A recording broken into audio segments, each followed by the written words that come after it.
ओम शांति।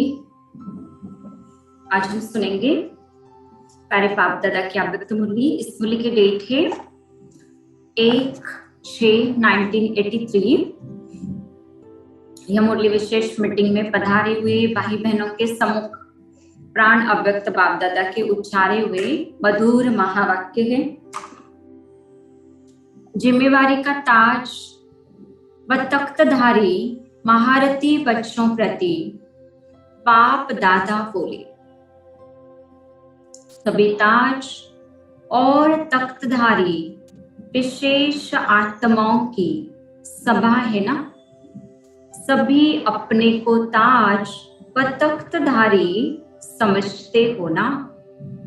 सभी बेहद के सेवाधारी के जिम्मेवारी के ताजधारी हो ना। बेहद का ताज अर्थात बेहद की स्मृति स्वरूप में स्थित हो। बेहद की जिम्मेवारी के ताजधारी। हाँ, बाप दादा कहते हैं संगम पर हमें कौन सा ताज मिलता है? बेहद की जिम्मेवारी का ताज।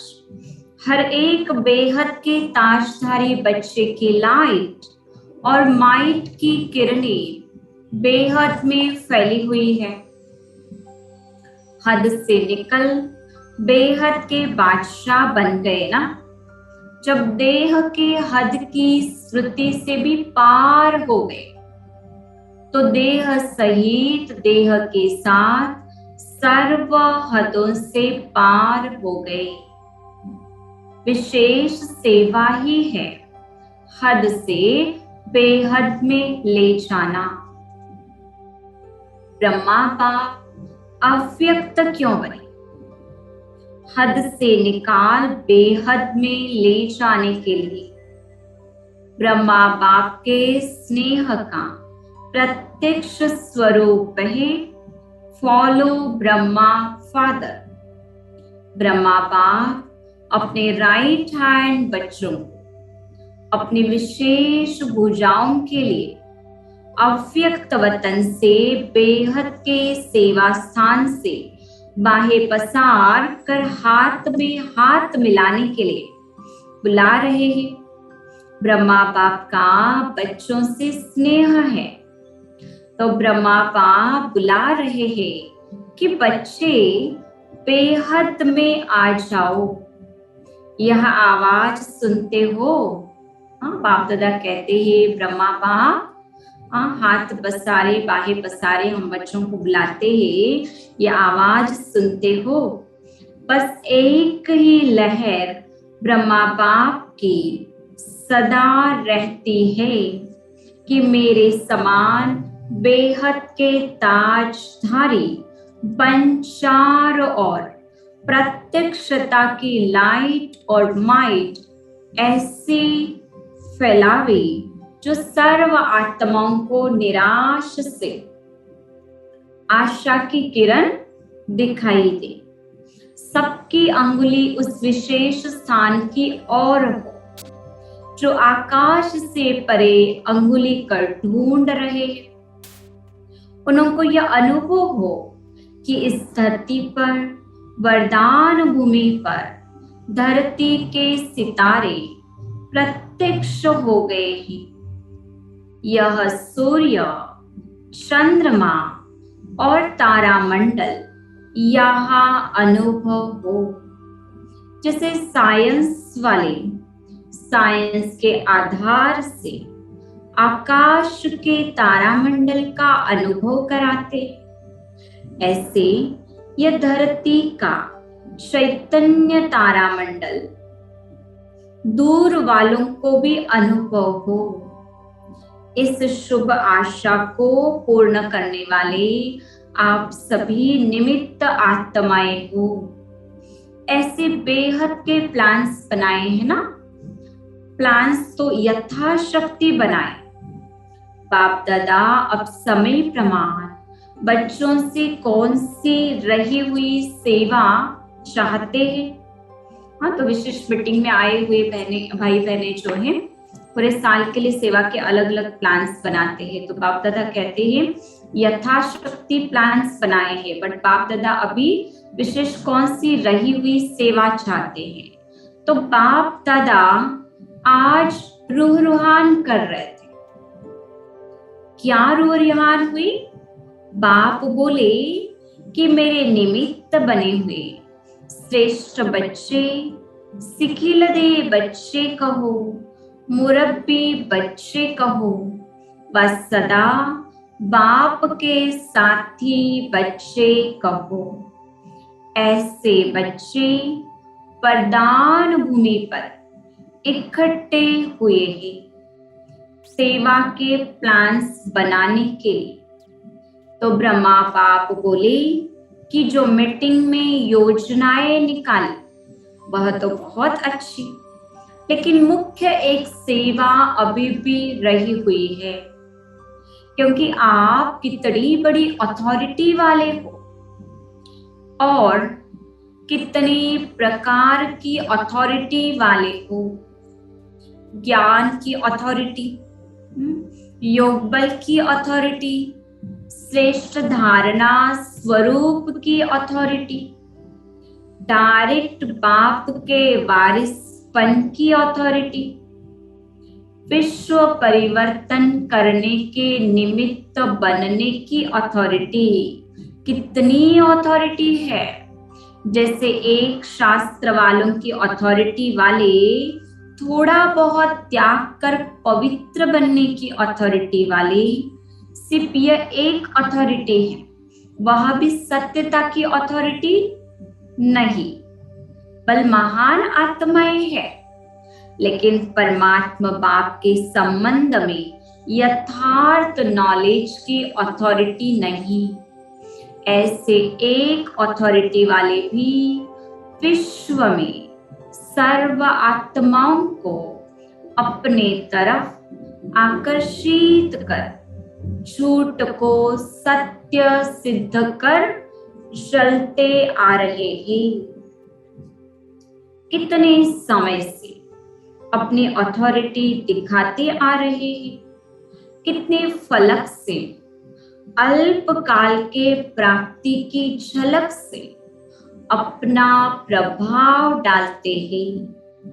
तो जो सर्व अथॉरिटी वाली श्रेष्ठ आत्माएं हैं, उनको क्या करना है, बाकी क्या रहा हुआ है जानते हो। समाप्ति के लिए कहाँ तक समय का अंदाज लगा रहे हो? 84 तक व 2000 तक, 83 चल रहा था ना, तो बाबा कहते 84 या 2000, कहाँ तक अंदाज लगा रहे हो? 2000 पूरे होने हैं व उसके पहले होना है। अपनी तैयारी के हिसाब से क्या समझते हो? कौन सी बात अभी रही हुई है? नई दुनिया के लिए धरनी तो बना रहे हो, लेकिन नई दुनिया का आधार यह नई नॉलेज है। नई दुनिया का आधार यह नया ज्ञान। पहली अथॉरिटी तो नॉलेज की है ना। बाप की महिमा में भी पहली महिमा क्या आती है? ज्ञान का सागर कहते हो ना। तो जो पहली महिमा है ज्ञान, उसे नए ज्ञान को दुनिया के आगे प्रत्यक्ष किया है। जब तक यह नया ज्ञान है, यह प्रत्यक्ष नहीं हुआ है, तो ज्ञानदाता कैसे प्रत्यक्ष हो? पहले ज्ञान आता है, फिर दाता आता है। तो ज्ञान दाता ऊंचे ते ऊंचा है, या एक ही वह ज्ञान दाता है। यह सिद्ध कैसे होगा? इस नए ज्ञान से सिद्ध होगा ना कि ज्ञान दाता एक है या अनेक है। बाबा कहते इस ज्ञान से सिद्ध होगा। आत्मा क्या कहती है और परमात्मा क्या कहता है, यह अंतर जब तक मनुष्यों की बुद्धि में न आए, तब तक जो भी तिनके के सहारे पकड़े हुए हैं, वह कैसे छोड़ेंगे और एक का सहारा कैसे लेंगे। अभी तो छोटे छोटे तिनकों के सहारे पर चल रहे हैं, वही अपना आधार समझ रहे हैं। जब तक उनको ज्ञान द्वारा ज्ञानदाता का सहारा अनुभव नहीं हो, तब तक वह इस हद के बंधनों से मुक्त हो नहीं सकते। अभी तक धरनी बनाने की, वायुमंडल परिवर्तन करने की सेवा हुई है, अच्छा कार्य है, परिवार का प्यार है। यह प्यार का गुण वायुमंडल को परिवर्तन करने के निमित्त बना। धरनी तो बन गई और बनती जाएगी, लेकिन जो फाउंडेशन है, नवीनता है, बीज है, वह है नया ज्ञान। विशेष बाबा पक्का करा रहे हैं, बाप दादा से जो ज्ञान मिलता है ये नया ज्ञान है, ये फाउंडेशन है, आधार है। यही सिद्ध कराएगा कि ज्ञानदाता एक है, वो शिव परमात्मा है, निस्वार्थ प्यार है, रूहानी प्यार है। यह तो अनुभव करते हैं, लेकिन अभी प्यार के साथ साथ ज्ञान की अथॉरिटी वाली आत्माएं है, सत्य ज्ञान की अथॉरिटी है।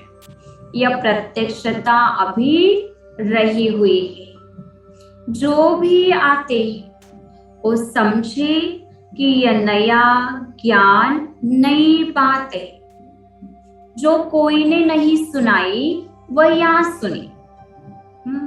यह वर्णन करे कि यह देने वाला अथॉरिटी है, पवित्रता है, शांति है, प्यार है, स्वच्छता है। यह सब बातें तो फाउंडेशन है, जिस फाउंडेशन के आधार पर धरनी परिवर्तन हुई। यह भी 4 स्तंभ है। पहले जो किसी की भी बुद्धि इस तरफ टिकती नहीं थी, सो अभी इन 4 स्तंभों के आधार द्वारा बुद्धि की आकर्षण होती है, पवित्रता, शांति, प्यार और स्वच्छता। तो यह परिवर्तन तो हुआ, लेकिन अभी जो मुख्य बात है नया ज्ञान, उसका आवाज बुलंद हो। आज तक जिन बातों की सभी ने हाँ की, उन बातों के लिए ब्रह्मा कुमारी की ऑलमाइटी अथॉरिटी ना सिद्ध करके बताती है।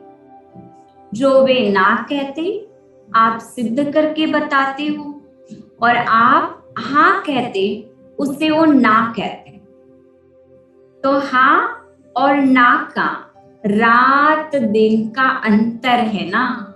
तो इस महान अंतर को सिद्ध करने वाली महान आत्माएं, हम जो हाँ कहते दुनिया वाले ना कहते, दुनिया वाले जिससे हाँ कहते उसको हम ना कहते। तो बाबा कहते इस अंतर को मिटाने वाली हम कौन है? महान आत्माएं।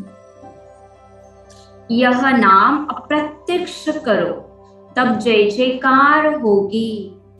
आत्मा का ज्ञान यथार्थ रूप में न भी है, लेकिन फिर भी लोग सुनकर के मिक्स कर देते हैं कि हाँ वहां भी ऐसे ही कहते हैं। लेकिन यह आवाज बुलंद हो कि दुनिया सारी एक तरफ है और ब्रह्मा कुमारी दूसरे तरफ है। यह नया ज्ञान देने वाले अथॉरिटी है। यह अथॉरिटी प्रसिद्ध हो, इसी से ही शक्तिशाली आत्माएं आगे आएगी, जो आपके तरफ से ढिंडोरा पिटवाएगी। आपको ढिंडोरा नहीं पीटना पड़ेगा, लेकिन ऐसी आत्माएं सेटिस्फाई हो, नई बात जान गई, उमंग में आकर ढिंडोरा पिटेगी। धर्म युद्ध भी तो अभी रही हुई है ना। अभी गुरुओं की गद्दी को कहाँ हिलाया है? अभी तो टाल टालियां आदि सब बहुत आराम से अपनी धुन में लगे हुए हैं। बीज कब प्रत्यक्ष रूप में आता है? मालूम है बीज ऊपर कब आता है? जब छोटी बड़ी टालियां एकदम बिगर पत्तों की सूखी हुई टालियां रह जाती हैं, तब बीज ऊपर प्रत्यक्ष होता है। तो उसका प्लान बनाया है। जब अपने स्टेज पर आते हैं तो अपने ओरिजिनल नॉलेज की प्रत्यक्षता तो होनी चाहिए ना। अगर वरदान भूमि में आकर भी सिर्फ कहे शांति बहुत अच्छा है, प्यार बहुत अच्छा है, सिर्फ यह थोड़ी बहुत झोली भरकर चले गए, तो वरदान भूमि पर आकर विशेष क्या ले गए? नया ज्ञान भी तो सिद्ध करना है ना। इसी नए ज्ञान की अथॉरिटी द्वारा ही ऑलमाइटी अथॉरिटी सिद्ध होगा। देने वाला कौन? प्रेम और शांति मिलने से इतना जरूर समझते हैं कि इनों को बनाने वाला कोई श्रेष्ठ है, लेकिन स्वयं भगवान है। यह बहुत कोई विरला समझते, तो समझा क्या रहा हुआ है। अब नई दुनिया के लिए नया ज्ञान चार और फैलाओ। समझा?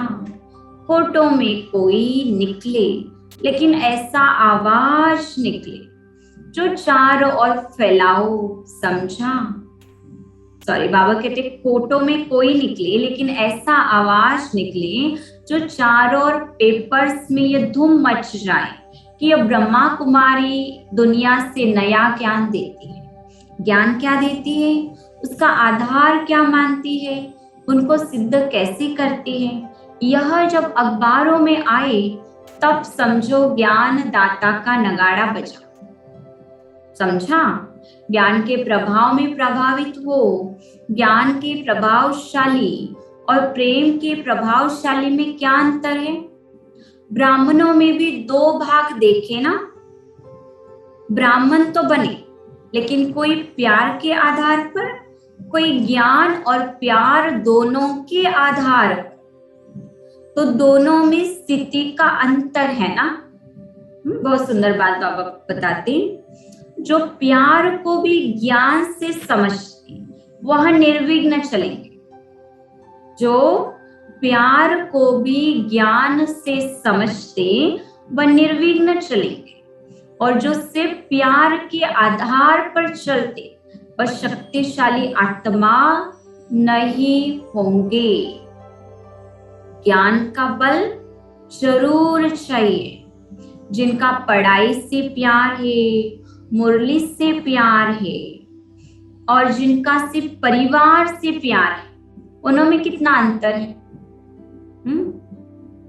ब्राह्मण जीवन अच्छी लगी, पवित्रता अच्छी लगी, इसी आधार पर आने वाले हैं, और ज्ञान की शक्ति के आधार पर आने वाले, उसमें कितना अंतर है।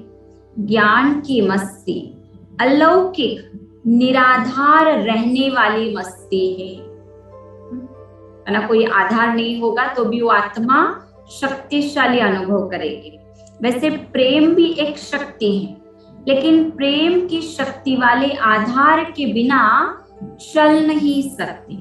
कोई ना कोई आधार जरूर चाहिए। मनन शक्ति ज्ञान की शक्ति वाले की होगी।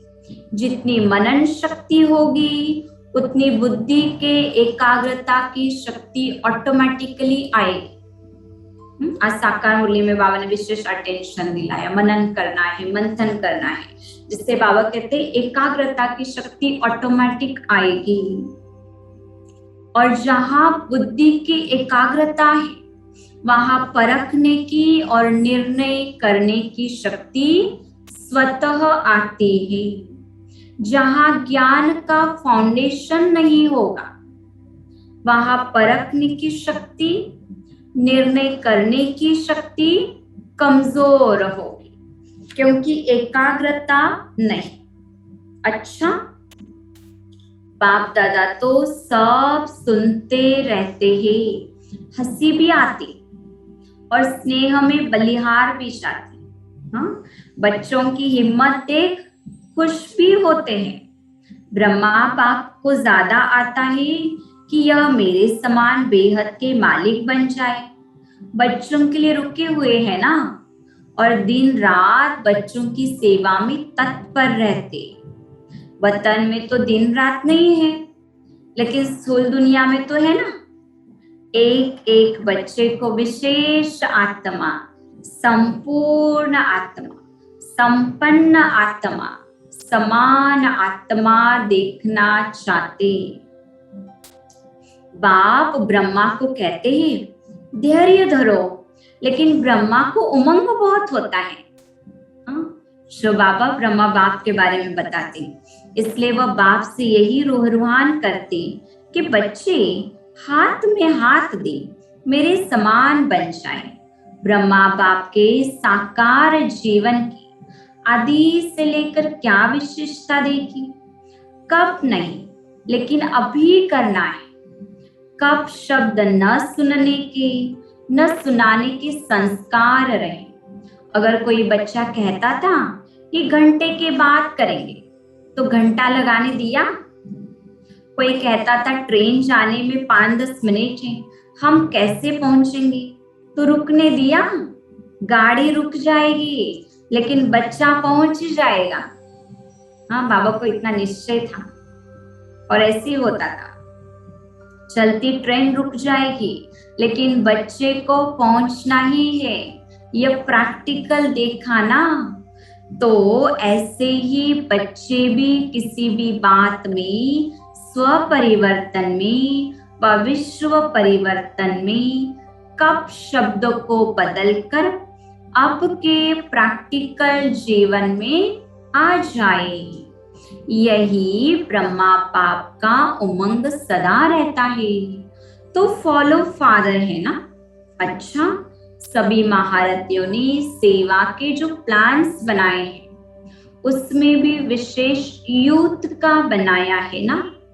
यूथ व युवा वर्ग की सेवा के पहले, जब युवा वर्ग गवर्नमेंट के आगे प्रत्यक्ष होने का संकल्प रख आगे बढ़ रहा है, तो मैदान में आने से पहले एक बात सदा ध्यान में रहे कि बोलना कम है, करना ज्यादा है। मुख द्वारा बताना नहीं, लेकिन दिखाना ही।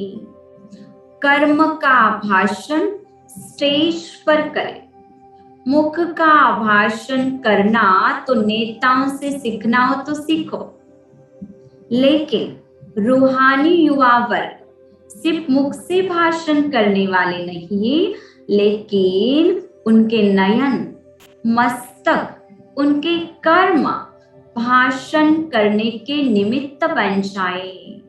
कर्म का भाषण कोई नहीं कर सकता है, मुख का भाषण अनेक कर सकते हैं।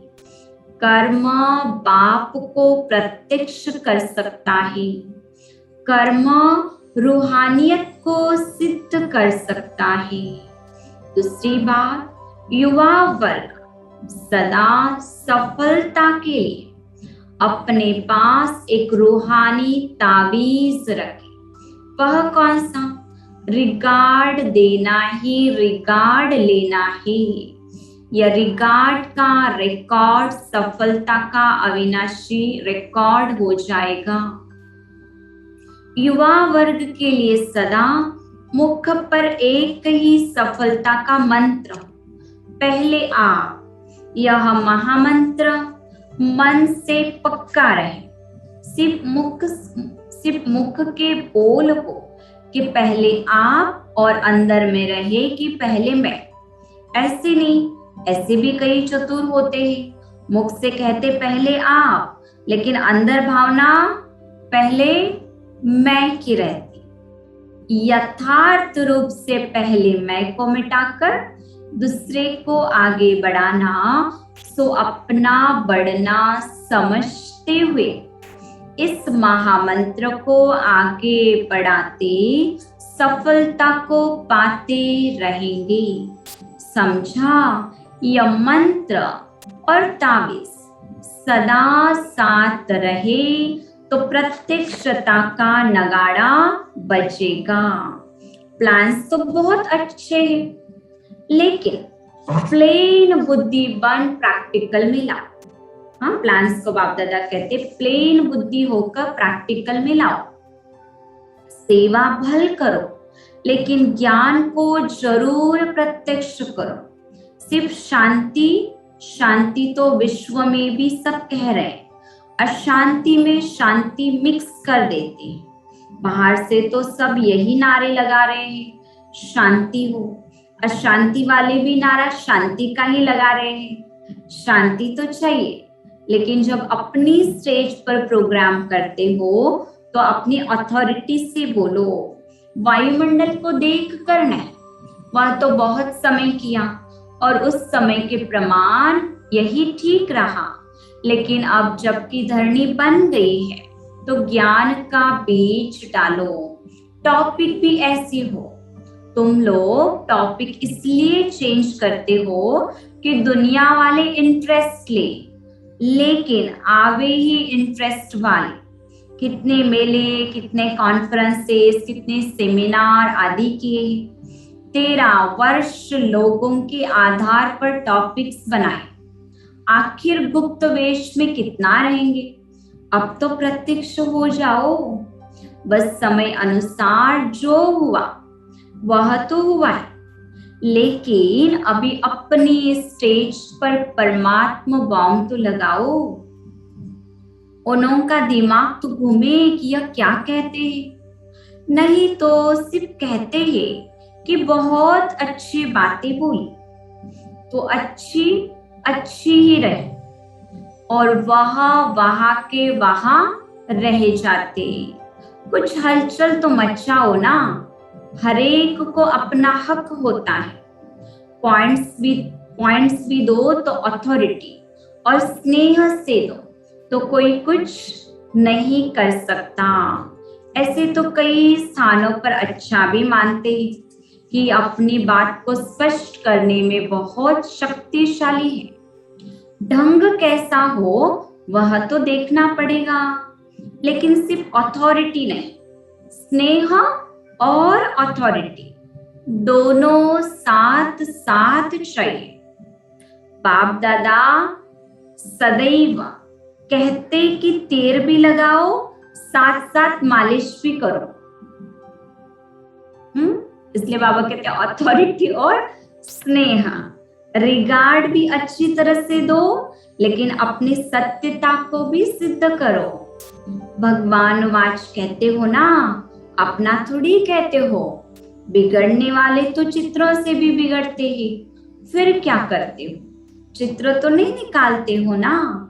साकार रूप में तो फलक से किसी के भी आगे अथॉरिटी से बोलने का प्रभाव क्या निकला? कब झगड़ा हुआ क्या? यह तरीका भाषण का भी सीखे ना। ज्ञान की रीति कैसे बोलना है, स्टडी की ना। अब फिर यह स्टडी करो। दुनिया के हिसाब से अपने को बदला, भाषा को चेंज किया ना, तो जब दुनिया के रूप में चेंज कर सके तो यथार्थ रूप से क्या नहीं कर सकते? कब तक ऐसे चलेंगे? इसमें तो खुश है कि यह जो कहते हैं बहुत अच्छा है। आखिर दुनिया में यह प्रसिद्ध हो कि यही यथार्थ ज्ञान है। इससे ही गति सद्गति होगी। इस ज्ञान बिना गति सद्गति नहीं। बाबा कहते ये सिद्ध हो। अभी तो देखो योग शिविर करके जाते ही, बाहर जाते फिर वही की वही बात कहेंगे कि परमात्मा सर्वव्यापी है। यहाँ तो कहते योग बहुत अच्छा लगा, फाउंडेशन नहीं बदलता। आपके शक्ति के प्रभाव से परिवर्तन हो जाते हैं, लेकिन स्वयं शक्तिशाली नहीं बनते। जो हुआ है यह भी जरूरी था। जो धरनी कल राठी बन गई थी वह धरनी को हल चला के योग्य धरनी बनाने का यही साधन यथार्थ था। लेकिन आखिर तो शक्तियां अपने शक्ति स्वरूप में आएगी ना, स्नेह के रूप में आई। लेकिन यह शक्तियां हैं, इनका एक एक बोल हृदय को परिवर्तन करने वाला है। बुद्धि बदल जाए, नासिहा में आ जाए, यह रूप भी प्रत्यक्ष होगा। अभी उसको प्रत्यक्ष करो, उसका प्लान बनाओ। आते हैं खुश होकर जाते हैं, तो वो तो जिन्हों को इतना आराम, इतना स्नेह, खातिरी मिलेगी तो जरूर संतुष्ट तो होकर जाएंगे। ऐसा प्यार तो कहीं भी नहीं मिलता, इसलिए संतुष्ट होकर जाएंगे। लेकिन शक्ति रूप बनकर नहीं जाती। ब्रह्मा बाप की सेवा की योजनाएं देखो तो क्या क्या योजनाएं प्रैक्टिकल में की। ब्रह्मा बाप कहते थे कि 100 प्रदर्शनियों में प्रश्नावली लगाओ। उसमें कौन सी बातें थी? तीर समान थी ना। फॉर्म भराने के लिए भी कहते थे ये राइट है व रॉन्ग, हाँ व ना लिखो। फॉर्म भराते थे ना, तो क्या योजनाएं रही? एक है ऐसे ही भरवाना, जल्दी जल्दी में रॉन्ग व राइट कर दिया, लेकिन समझा कर भराओ तो उसी अनुसार यथार्थ फॉर्म भरेंगे। सिद्ध तो करना ही पड़ेगा। वह आपस में प्लान बनाओ जो अथॉरिटी भी रहे और स्नेह भी रहे, रिगार्ड भी रहे और सत्यता भी प्रसिद्ध हो। ऐसे किसकी इंसल्ट थोड़ी करेंगे। यह भी लक्ष्य है कि हमारे ही ब्रांचेस ही, हमारे से ही निकले हुए हैं। उनको रिगार्ड देना तो अपना कर्तव्य है। छोटों को प्यार देना यह तो परंपरा ही है। अच्छा, 2-4 भाई बहने बाप दादा से छुट्टी लेने आए तो बाप दादा कहते स्नेह का रिस्पॉन्ड तो मिल गया ना। सच्ची दिल पर साहेब सदा राजी है। आदि से सच्ची लगन में रहने वाली आत्माएं, इसलिए बाप भी सच्चों को सदा स्नेह का रिस्पॉन्ड देता रहता है। सदा दिल में बाप ही समाया हुआ है। इसलिए अच्छे तीव्र पुरुषार्थ में चल रहे हो। कर्म योगी आत्मा हो ना। कर्म और योग कंबाइंड है ना। सदा बैलेंस रख, बाप की ब्लेसिंग को लेने वाले और सदा ब्लिसफुल जीवन में रहने वाले ऐसे श्रेष्ठ आत्मा हो। बाप सदा हर बच्चे के प्रति यही शुभ आश रखते हैं कि यह विजय माला के मन के ही। अच्छा, रूहानी बाप की रूहानी बच्चों को नमस्ते। हम रूहानी बच्चों की रूहानी बाप दादा को याद, प्यार, गुड मॉर्निंग और नमस्ते। ओम शांति।